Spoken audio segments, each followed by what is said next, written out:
कल जिस गाड़ी पे मैं बैठ के आया हूँ रात में, तकरीर ख़त्म की मैंने करीमा में, वहाँ साहिबगंज इलाके में, कल की बात। अब मैंने कहा चलो प्रोग्राम ख़त्म हो गया, मुझे गुमानी छोड़ दो। गुमानी मैं इनसे बात हो चुकी थी, 11-12 बजे फ़रक्का में मैं आ जाऊँगा, अब हमको रिसीव कर लीजिएगा। ठीक है। अब वो रात का वक्त था, 3 बजे वो ड्राइवर जब गाड़ी लेके चलने लगा, 3:30 बजे, शायद 3 बजे तक तो जलसा ही चला, 4 के आसपास जब मैं वहाँ से निकला तो ड्राइवर मुसलमान। अब रात भर के हम भी जागे हुए, तो आगे वाली सीट पर हम ऐसे बैठ के, थोड़ा सा आँख लग गई मेरी ऐसा, उसने गाना लगा दिया ड्राइवर ने, मेरी आँख खुल गई। तो मैंने कहा यार इस ड्राइवर को रोकना और टोकना बेकार है, क्योंकि ड्राइवरों से उलझना नहीं चाहिए, वरना अगर ज़बरदस्ती बंद करवाएंगे तो ये भेड़ देंगे कहीं ना कहीं। तो देख रहा हूँ गाना उसमें चल रहा है, कोई रफ़ी का गाना चल रहा था,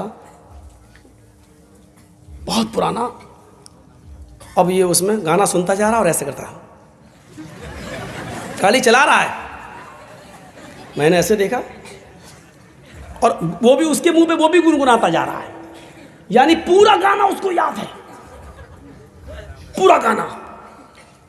उसके बाद जब गाड़ी मेरी रुक गई, मैं गुमानी पहुंच गया, तो मैंने उससे पूछा, शुक्रिया आपका, आपने मुझे छोड़ा। मैंने कहा आपको कुछ मुसलमान है क्या? हाँ हाँ मौलाना साहब माशाल्लाह मुसलमान हूँ। हमने कहा बड़ी खुशी हुई आपको ये जान कर के आप मुसलमान हैं। अच्छा कलमा याद है ना आपको? है मौलाना साहब, कलमा याद नहीं होगा? ला इलाहा इल्लल्लाह मुहम्मदुर रसूलुल्लाह, माशाल्लाह। सूरह फातिहा याद है ना? नमाज, हाँ सूरह फातिहा याद है, अल्हम्दुलिल्लाह रब्बिल आलमीन रहमान रहीम मालिक, पूरी सूरत सुना दी।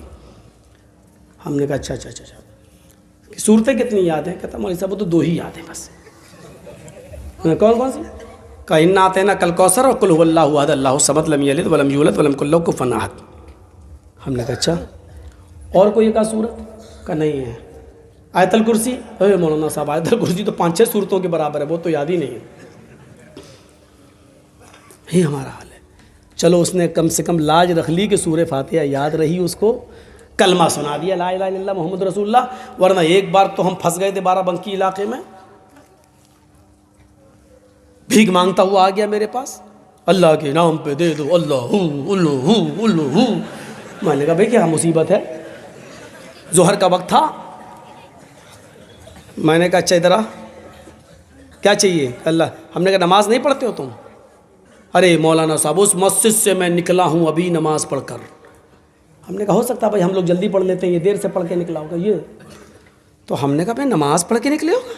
हमने कहा चेहरे पे मिट्टी लगी है, बालों में गंदगी भरी पड़ी है, कपड़े। अरे वज़ू बनाया कि नहीं बनाया? नमाज के लिए वज़ू शर्त है, तुमने वज़ू बनाया कि नहीं बनाया?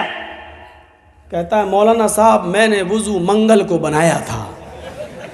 और जिस दिन उसने ये बात हमें बताई वो इतवार का दिन था, संडे था, संडे इतवार का दिन। मैंने कहा कब बनाया था? बोला मैंने वज़ू मंगल को बनाया था। मैंने कहा मंगल, बुध, जुमेरात, जुमा, शनिचर, इतवार। हमने कहा 6 दिन पहले? कहता हाँ। हमने कहा उससे अभी तक वज़ू ही नहीं बनाया? कहता ना नहाया ना वज़ू बनाया। हमने कहा क्यों? बोला हम बुजुर्ग हैं ना, बुजुर्ग सूफी हैं हम बुजुर्ग हैं, हमारा वज़ू 40 दिन चलता है। तो हमने कहा अच्छा ये बताओ कि मंगल को वज़ू बनाया और अभी तक चल रहा है, इतने दिनों में तुमने लैट्रीन की कि नहीं की? तो उल्टा हमको डांट रहा है। कहता तुमको किसने मौलाना बना दिया? हमने कहा क्यों क्या हुआ?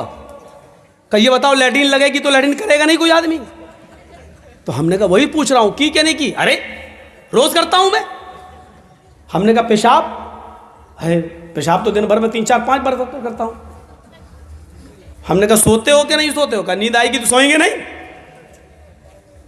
हमने कहा अच्छा ये बताओ कि कभी कभी पेट में गुड़गुड़ की आवाज़ होती कि नहीं होती? हवा खारिज होती कि नहीं होती?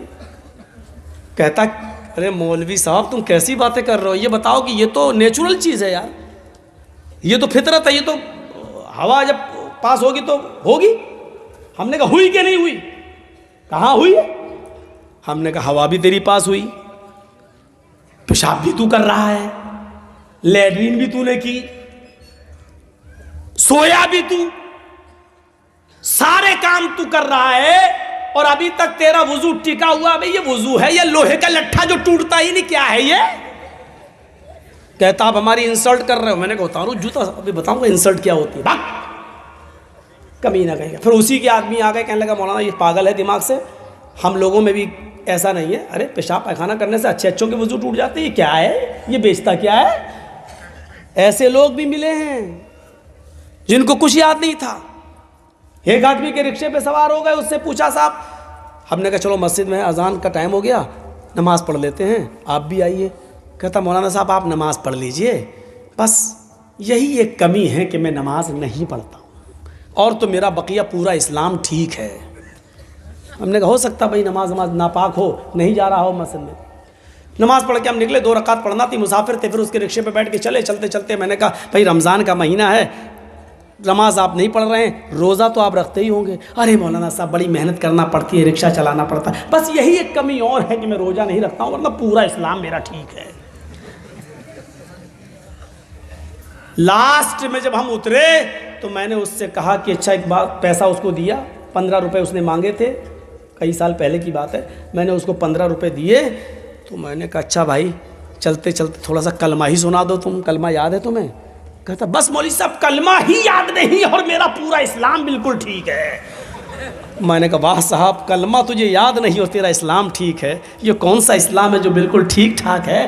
कलमा याद नहीं, ला इलाहा इल्लल्लाह मोहम्मद रसूलुल्लाह, और कह रहा मेरा पूरा इस्लाम ठीक है। तो दुनिया में ऐसे भी लोग हैं जिनको कलमा याद नहीं और कह रहे मेरा इस्लाम ठीक है। ऐसे लोग भी मौजूद हैं। तो मन करा आयतल कुर्सी, आयतल कुर्सी को याद करिए, कितनी बड़ी फजीलत है इसकी।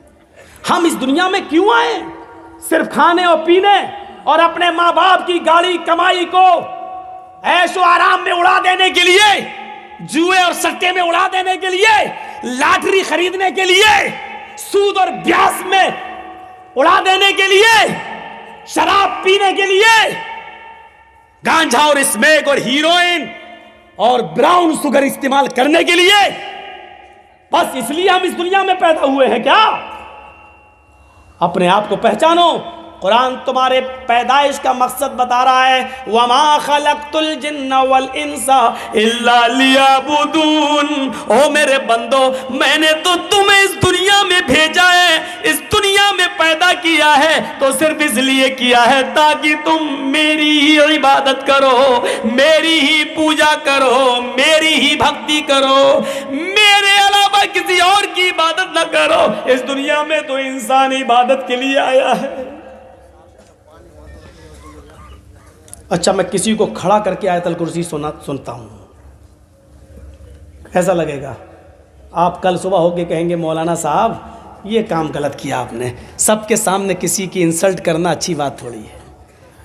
मैं इम्तहान लेना चाहता हूँ कि हमारा इस्लाम कितना है, कितने लोगों को आयतल कुर्सी याद है? एक को खड़ा करके पूछना चाहता हूँ, लेकिन कल सुबह हमारी ही बदनामी होगी। आपका जिसको याद नहीं उसका चर्चा नहीं होगा, मेरा चर्चा होगा कि मौलाना साहब ने सबके सामने उसको नंगा कर दिया। छोड़ो, मुझे क्या ज़रूरत है किसी की इंसल्ट करने की? मुझे किसी के सामने नंगा करना मकसद नहीं है, अल्लाह की कसम नहीं है।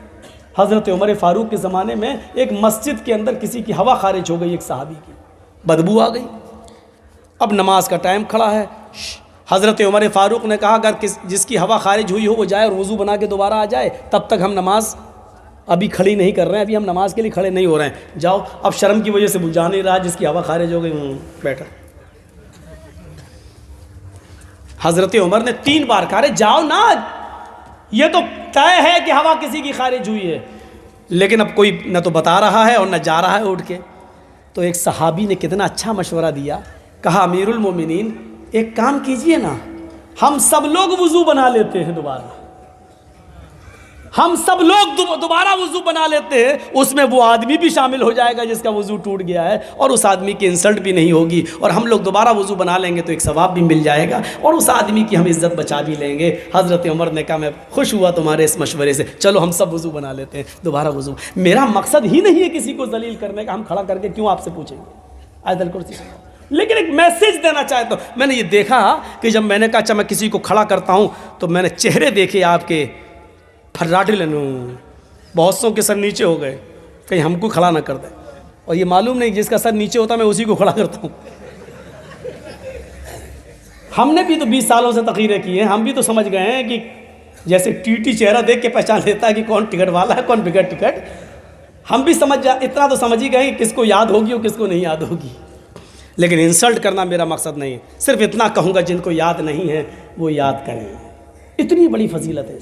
मन कारा आयतल कुर्सी बाद सलातिल मकतूबा, जिसने हर फर्ज नमाज के बाद आयतल कुर्सी पढ़ना अपना मामूल बना लिया, लम यम